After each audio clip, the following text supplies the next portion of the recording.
Hello everyone, अपने channel पे जो रैपिड रिवीजन प्लेलिस्ट चल रही थी उसमें मैं थोड़ा और कंटेंट डालूंगा अब रेगुलरली। आज की वीडियो में आयनिक इक्विलिब्रियम हम लोग 10-15 मिनट में जल्दी से रिवाइज करेंगे। मेंस और एडवांस लेवल दोनों रिवाइज करा दूंगा। और जितना हुआ मचाया हुआ है ना इस चैप्टर का कि बहुत टफ है और समझ नहीं आता, वो मैं कोशिश करूंगा कि थोड़ा दूर हो। और मैंने अपने टाइम पे जो शॉर्ट नोट्स बनाए थे वो भी मैं तुम्हें प्रोवाइड कर दूंगा और उसी से समझाऊंगा इस वीडियो में। ठीक है, तो बिना किसी टाइम वेस्ट के शुरू करते हैं। कुछ लोगों के दिमाग में आ रहा होगा मैं क्यों ज्ञान दे रहा हूँ, तो मैं अभी आईटी दिल्ली में सेकंड ईयर में हूँ और इन्हीं शॉर्ट नोट से मैं भी रिवाइज करता था और उसी से एक्सप्लेन करूंगा अभी। चलो स्टार्ट करते हैं। देखो, इक्विलिब्रियम में ना एक चीज समझना बहुत जरूरी है कि काफी पॉइंट्स ऐसे आएंगे जब तुम्हारी मैथ ज्यादा इंपॉर्टेंट हो जाएगी और तुम्हारे कैलकुलेशंस बेटर हो जाएंगे, मतलब ज्यादा इंपॉर्टेंट हो जाएंगे सॉल्व करने के लिए। तो पहले इन लॉग की 3 वैल्यूज तो यार याद होनी चाहिए बिल्कुल टिप्स पे, log 2 log 3 और log 7। बाकी सारे लॉग की वैल्यूज इन्हीं वैल्यू से डिराइव हो जाती है। लॉग मतलब बेसिक फॉर्मूले पता है ना सबको, log a b equal to log a plus log b वगैरह। बिल्कुल। तो पीएच ऑफ अ वीक, देखो इस चैप्टर में क्या हुआ ना कि तुम्हें जनरली एक पॉइंट के बाद पीएच निकालना होगा और तुम्हें ये समझना बहुत जरूरी है कि तुम किस सिनेरियो में हो। अच्छा, सिनेरियो मतलब डिस्कस करते हैं। सबसे पहले सबसे सिंपल सिनेरियो, वीक एसिड या फिर वीक बेस। अब देखो, तुम्हारा कोई भी वीक एसिड है, मान लो एच ए, वो टूटेगा तुम्हारा H प्लस और ए माइनस में। तो H प्लस और ए माइनस में टूट गया तो सी कॉन्सेंट्रेशन थी अगर उसकी, सी अल्फा टूटा, सी अल्फा बना, सी अल्फा बना। अब एक चीज का ध्यान रखना, तुम्हें अपने आप को ना यूज तुम्हें केमिकल इक्विलिब्रियम ही करना है। बस आयनिक इक्विलिब्रियम में क्या है कि आयंस में टूट रहा है। चैप्टर टफ नहीं है, बस उसका हवा ज्यादा मचाया हुआ है कि बड़ा चैप्टर है, टफ चैप्टर है। सी में से सी अल्फा कटा, सी अल्फा बना, सी अल्फा बना। तुम केमिकल इक्विलिब्रियम से के इक्विलिब्रियम की फॉर्मूला लिखो, थोड़ा सा अप्रोक्सीमेशन लगाओ, बहुत आसानी से तुम्हारे पास pH equal to half p K minus log C आ जाएगा। अब देखो, मैं फॉर्मूला इस चैप्टर में कभी भी रिकमेंड नहीं करूंगा याद करना, क्योंकि अगर तुम्हें एडवांस टारगेट कर रहे हो ना और तुम फॉर्मूला के मतलब फॉर्मूले के उस पे जा रहे हो कि मैं फॉर्मूला याद करके आ जाऊंगा वहां पे पुट इन कर दूंगा वैल्यूज, तो गलती होगा यार। क्योंकि एडवांस ऑब्वियसली इतना सिंपल पेपर नहीं है कि बस फॉर्मूला डालोगे और हो जाएगा काम। तो कॉन्सेप्ट्स पे ध्यान दो कि क्या हो रहा है, कहाँ से आ रहा है वो फॉर्मूला। अब ये फॉर्मूला, ये बात अलग है कि तुम इतनी बार लिखोगे ये फॉर्मूला तुम्हें अपने आप याद हो जाएगा। लेकिन बहुत ही सिंपल डेरिवेशन है, ध्यान रखना जरूर डेरिवेशन अगर तुम एडवांस टारगेट कर रहे हो। मेंस में हाँ डायरेक्टली फॉर्मूला पुटिंग क्वेश्चंस आ जाते हैं। दूसरा scenario, weak acid plus strong base या फिर weak base plus strong acid.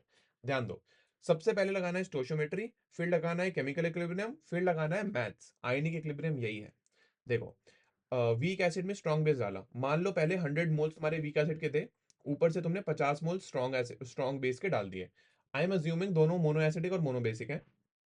इसके 50 मोल्स इसके 50 मोल्स को न्यूट्रलाइज करके कॉन्जुगेट बेस बना देंगे और बचे हुए 50 मोल एसिड्स के जस के तस रह जाएंगे। ये सिनेरियो हुआ।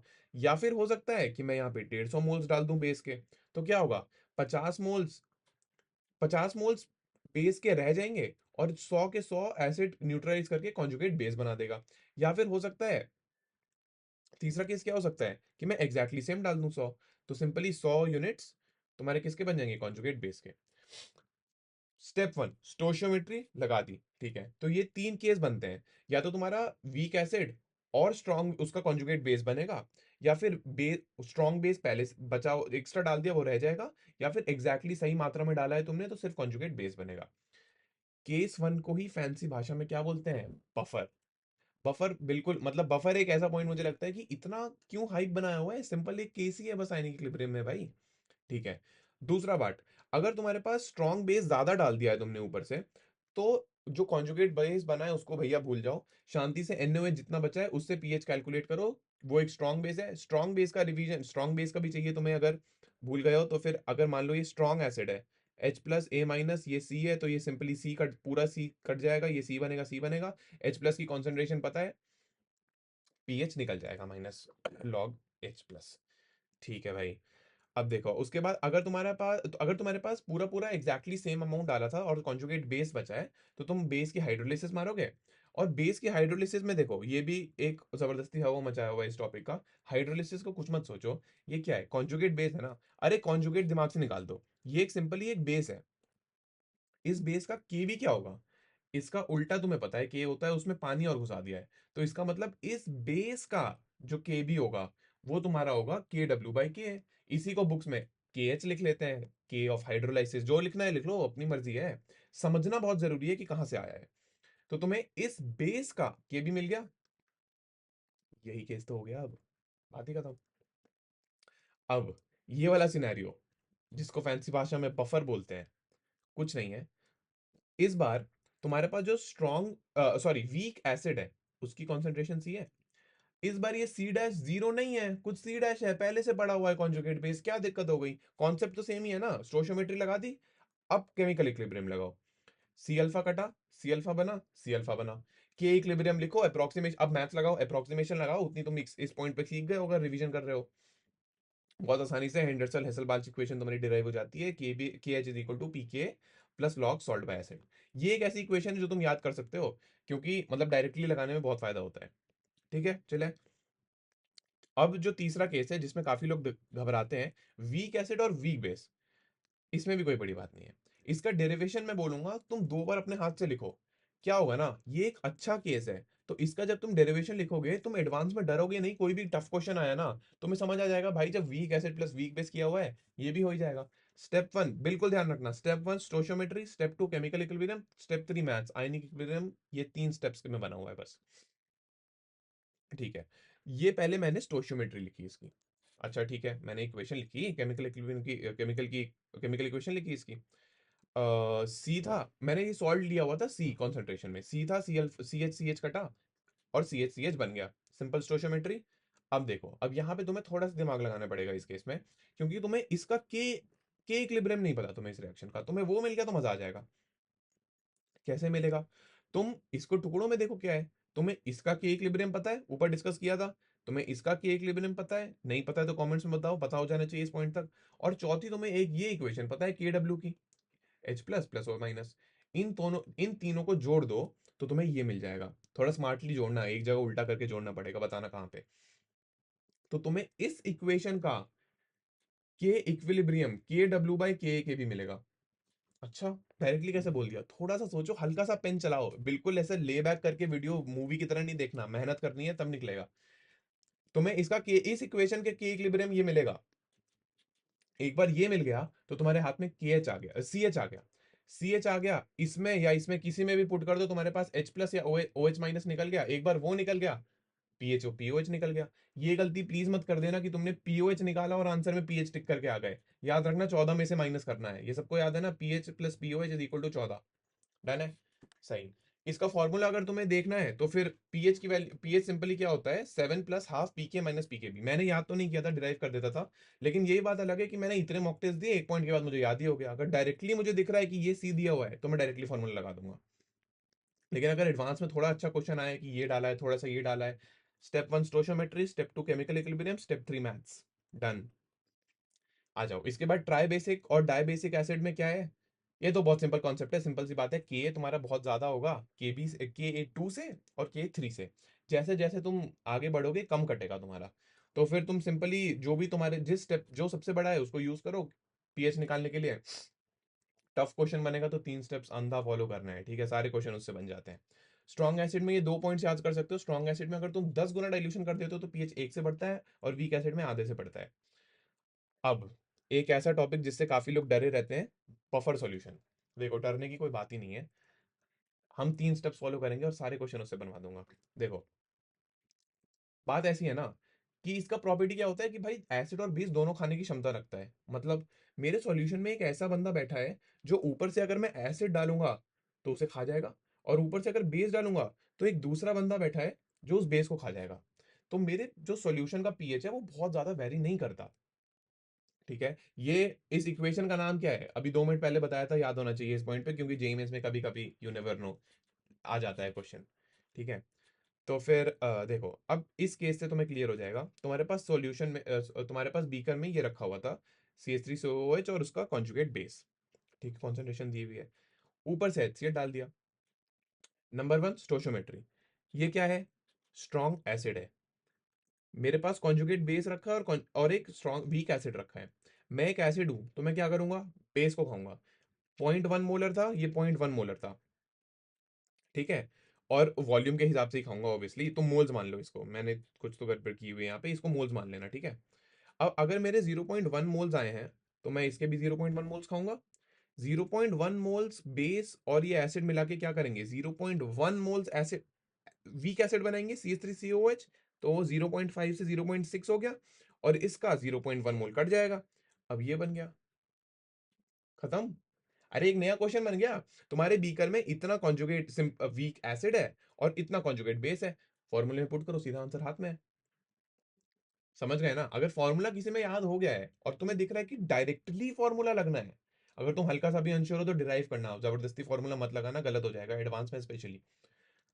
दूसरे केस में तुम 0.1 मोल्स बेस डाल दो। स्टेप वन स्टोशियोमेट्री, क्या होगा, इसका ये 0.1 खाएगा तो ये 0.4 बच गया, और इसमें एक 0.1 बन जाएगा तो ये 0.6 बन गया, डालो इधर, खत्म। तुम्हें नया क्वेश्चन बनाना है स्टोशियोमेट्री यूज करके। एक चीज बहुत लोग इस चैप्टर में इग्नोर करते हैं, स्टोशियोमेट्री स्ट्रांग होनी चाहिए। और स्ट्रांग क्या, बहुत सिंपल है यार, सिंपल ही मतलब यूनिटरी मेथड है तो सही। एक और लास्ट टॉपिक इस चैप्टर का, almost last topic, solubility. Solubility में पहले तो तीन चार चीजें याद कर लो, ये तुम्हारे पास इनऑर्गेनिक केमिस्ट्री में भी काम आएंगी। सिल्वर के सॉल्ट्स, सिल्वर के सॉल्ट की सॉल्युबिलिटी कैसे बढ़ती है, इसका ये क्वेश्चन दे रहा हूं मैं तुम्हें, कमेंट्स में जो बताएगा उसको मैं पिन करूंगा। कि सॉल्ट, जो सिल्वर के सॉल्ट्स हैं, उनका ये ऑर्डर या ये ऑर्डर क्यों होता है, इसका रीजन क्या है, कि ज्यादा सॉल्युबल एजीआई है या एजीएफ है, या ये ट्रेंड है या वो ट्रेंड है, क्यों? अगर कोई आंसर नहीं देगा तो मैं ही लिख दूंगा कमेंट्स में, कोई बात नहीं, ठीक है। तो चीज तुम्हें याद क्या करना है, इनऑर्गेनिक केमिस्ट्री में बहुत फेमस क्वेश्चन आएगा, एजीसीएल, एजीबीआर और एजीआई। एजीसीएल तुम्हारा क्या होता है, व्हाइट प्रेसिपिटेट। एजीबीआर क्या होता है, पेल येलो प्रेसिपिटेट। एजीआई क्या होता है, येलो प्रेसिपिटेट।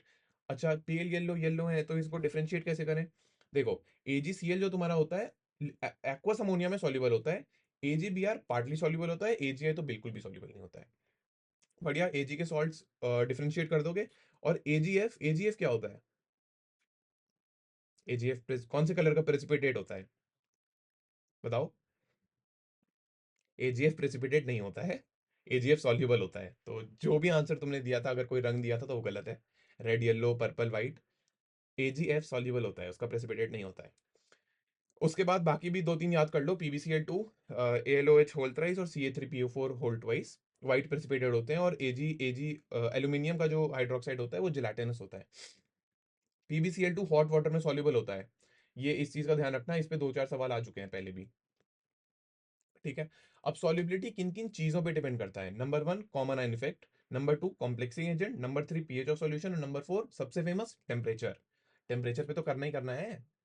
चलो ठीक है, पहले इंडिविजुअली डिस्कस कर लेते हैं। Common effect, common ion effect क्या होता है, अगर तुम्हारे बीकर में पहले से Cl माइनस पड़ा है तो AgCl कम टूटेगा, फॉरवर्ड रिएक्शन कम होगी, तो थोड़ी सी बैकवर्ड होगी, समझ रहे हो? कॉम्प्लेक्सिंग एजेंट, अगर सॉल्यूशन में कोई ऐसा बंदा पड़ा हुआ है जो AgCl के टूटने के बाद जो आयंस आ रहे हैं ना उसके साथ मिल जाता है, तो फिर ज्यादा आगे खींचेगा रिएक्शन। तो AgCl में से Cl माइनस Ag प्लस निकलता है, Cn माइनस आयन, या फिर अमोनिया, या फिर H2O3 2 माइनस, ये सब जो है ये Ag के साथ एक बहुत बढ़िया कॉम्प्लेक्स बनाते हैं, तो इसलिए रिएक्शन को फॉरवर्ड खींचते हैं, सही है। पीएच ऑफ सॉल्यूशन, अगर तुम्हारा जो सॉल्ट है वो कोई ऐसा आयन तोड़ के दे रहा है जो हाइड्रोलिसिस में जाता है, यानी पानी के साथ कोई, अगर तुम्हारे पास कोई ऐसा है जो A प्लस और B माइनस में जाता है, और इनमें से कोई भी एक ऐसा आयन है जो पानी के साथ हाइड्रोलाइज करके AB और OH माइनस देता है, समथिंग लाइक दिस, या फिर A प्लस भी दे सकता है, AH प्लस, क्या कर दिया मैं, AOH, sorry, AOH plus H plus, तो फिर से आगे खींचेगा ना, ये काइंड ऑफ कॉम्प्लेक्सिंग एजेंट की तरह कुछ कुछ हो गया। आगे खींचने के लिए एक बंदा बैठा हुआ है, वो बंदा पानी है, बात ही खत्म, सही है। तो अगर कोई बंदा H प्लस के साथ हाइड्रोलाइज हो रहा है, पानी के साथ H प्लस हो रहा है, तो फिर H प्लस कितना है उस पर डिपेंड करेगा पीएच ऑफ सॉल्यूशन, सही। अब दूसरी चीज, पहले टेम्परेचर डिस्कस कर लेते हैं एक बार, उसके बाद ये पीबीटी पे डिस्कस करते हैं। टेम्परेचर क्यों, टेम्परेचर से क्या फर्क पड़ेगा?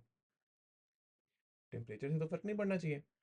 टेम्परेचर से ये फर्क पड़ेगा कि तुम्हारा जो ये रिएक्शन का के इक्विलिब्रियम है ना, के इक्विलिब्रियम ही चेंज हो जाएगा। अभी कौन सी इक्वेशन से होगा, इसका आंसर मुझे कमेंट्स में चाहिए। केमिकल इक्विलिब्रियम क्वेश्चन है ये, बिल्कुल टफ नहीं है, साइंटिस्ट का नाम याद होना चाहिए और इक्वेशन भी याद होनी चाहिए आइडियली तो। चलो ठीक है। अब प्रेसिपिटेट कब बनेगा, ये भी क्वेश्चन आते हैं कि मैंने तुम्हें Ag प्लस और Cl माइनस की कॉन्सेंट्रेशन बता दी, मैंने बोल रहा हूँ कि अब बताओ, और KSP की वैल्यू बता दी, यानी के इक्विलिब्रियम की, मुझे बताओ कि प्रेसिपिटेट बनेगा या नहीं बनेगा। इसमें कुछ लोग भौचक हो जाते हैं। देखो, सिंपल सी बात है, तुम्हें रिएक्शन क्वेश्चन के बारे में पता है, क्यू, अगर तुम्हारा जो इक्वेशन है, sorry, AgCl giving Ag plus plus Cl minus, इसका जो रिएक्शन क्वेश्चन है, अगर के इक्विलिब्रियम से छोटा है तो रिएक्शन आगे जाएगा, यानी अभी टूट रहा है। Ag के आयंस और Cl माइनस के आयंस बन रहे हैं। अगर मेरा K इक्विलिब्रियम से बड़ा हो गया मेरा रिएक्शन कोएफिशिएंट क्यों, तो इसका मतलब मैं Ag बनाऊंगा, Ag is a precipitate, AgCl बनाऊंगा, AgCl इज अ प्रेसिपिटेट, बात ही खत्म। मैं रिएक्शन कोएफिशिएंट निकाल लूंगा Ag plus plus Cl minus, उसको KSP से कंपेयर करूंगा। अगर छोटा है तो कोई प्रेसिपिटेट नहीं बनेगा क्योंकि रिएक्शन आगे जा रही है। अगर बड़ा हो गया तो AgCl बैठ जाएगा नीचे वाइट प्रेसिपिटेट। ठीक है, टेम्परेचर भी डिस्कस कर लिया। अच्छा हाँ, टेम्परेचर बढ़ने से KSP जनरली बढ़ता है तो सॉल्युबिलिटी बढ़ेगी ही बढ़ेगी क्योंकि K इक्विलिब्रियम बढ़ गया। सही। ये कौन से इक्वेशन से आता है, बहुत फेमस इक्वेशन है कि टेम्परेचर बढ़ने से KSP बढ़ता है, कौन सी इक्वेशन से आता है? कमेंट्स में बताना, सही होगा तो पेंट करूंगा। ये सल्फाइड्स वगैरह ये देखो इनऑर्गेनिक केमिस्ट्री तुम्हारे काम आएंगी, अगर तुम्हें ध्यान देना है एक बार ये ध्यान दे सकते हो। इंडिकेटर्स एक बार शॉर्ट में एक्सप्लेन कर देता हूँ, ये चीज प्लीज याद कर लेना, मेरे जेईई मेंस में आया था, मेरा गलत हो गया था ये। ठीक है, रेंज पूछी थी कि कौन सा ये इसका इस रेंज में कौन सा लाई करता है, और फिर चार ऑप्शन थे। मेरे ख्याल से 8.9 पूछा था मेरे से, ऐसा कुछ था, एग्जैक्टली तो याद नहीं है। तो फिनोप्थिलीन हो गया उसका आंसर। प्लीज ये रेंजेस याद कर लेना, ठीक है। अब देखो, इंडिकेटर तुम्हारा कुछ भी नहीं होता है, एक सिंपली एक वीक एसिड ही है वो, और वो टूटता है H प्लस और आईएन माइनस में। H जो तुम्हारा पीछे HA थे ना, ये HA ही है और कुछ भी नहीं है। अब देखो, H आईएन का एक खुद का कलर होता है और आईएन माइनस का एक दूसरा कलर होता है। अब होता क्या है कि तुम्हारे रिएक्शन में ऊपर H प्लस की कॉन्सेंट्रेशन चेंज हो रही है। अगर H प्लस की कॉन्सेंट्रेशन तुम्हें पहले से है, बीकर में पहले से H प्लस पड़ा हुआ है, उसकी कॉन्सेंट्रेशन फिक्स है, उस H प्लस की कॉन्सेंट्रेशन को जब मैं K इक्विलिब्रियम में पुट करूंगा तो मुझे आईएन, एच आई एन और आईएन माइनस का रेशियो आ जाएगा। अगर एच आई एन 10 गुना है एच आई एन माइनस के, तो एच आई एन का कलर देखेगा। अरे सिंपली तुमने 10 बार पेंट मार दिया लाल और फिर एक बार मारा काला, तो तुम्हें लाल ही दिखेगा ना ओवरऑल। और वैसे ही अगर तुमने 10 बार मार दिया काला और एक छोटा सा लाल मार दिया तो तुम्हें काला दिखेगा। तो रेशियो जिसका ज्यादा होगा वो दिखेगा। और इस यहीं से बहुत बहुत ही सिंपल मैथ्स लगाओगे हल्की सी, तो तुम्हें pH is equal to p K I N plus log I N minus plus H I N नहीं आ जाएगा। ये बेसिकली तुम्हारा हेंडरसन हेसलबाच इक्वेशन ही है और कुछ नहीं है। ठीक है, तो अच्छा हाँ, तुम्हें ये पता है तो फिर तुम यहाँ से पीएच भी निकाल सकते हो, कोई इसमें बड़ी बात नहीं है। तो बस हो गया इतने मेरे भाई, सिंपल सा चैप्टर है तुम्हारा आयनिक इक्विलिब्रियम, जबरदस्ती उसको टफ बनाया हुआ है। और कोई डाउट होगा तो मुझसे कमेंट्स में पूछना। और एक और बताओ इस तरह की वीडियोस तुम्हें और चाहिए और कौन कौन टॉपिक्स पे चाहिए, तो मैं बनाऊंगा। इस वीडियो की पेस अगर तुम्हें ज्यादा लगी होगी तो वो मैंने इसलिए रखी है क्योंकि ऐसे ही रिवीजन करना चाहिए। तुम अगर ले बैक करके आराम से मूवी की तरह देख रहे हो तो कोई फायदा नहीं होगा इस रिवीजन का। दिमाग को एक्टिव रखना है इस रिवीजन में, ठीक है। और मैं बोलूंगा इस वीडियो को एक बार देखो, फिर खुद से एक बार कुछ क्वेश्चंस करो, और एक बार और बाद में कभी देख लो इस वीडियो को, या फिर अगर पेज ज्यादा लग रही है तो 2 बार देख लो। तो 2 बार देखोगे तो अच्छे से पूरा रिवाइज हो जाएगा। तो चलो ठीक है, अच्छा लगा तो बताना मुझे, और इस तरह की वीडियोस आगे चाहिए तो वो भी बताना, या फिर कोई और वीडियोस आगे चाहिए तो वो भी बताना। चलो ठीक है, मिलते हैं अगली वीडियो में। All the best, bye bye.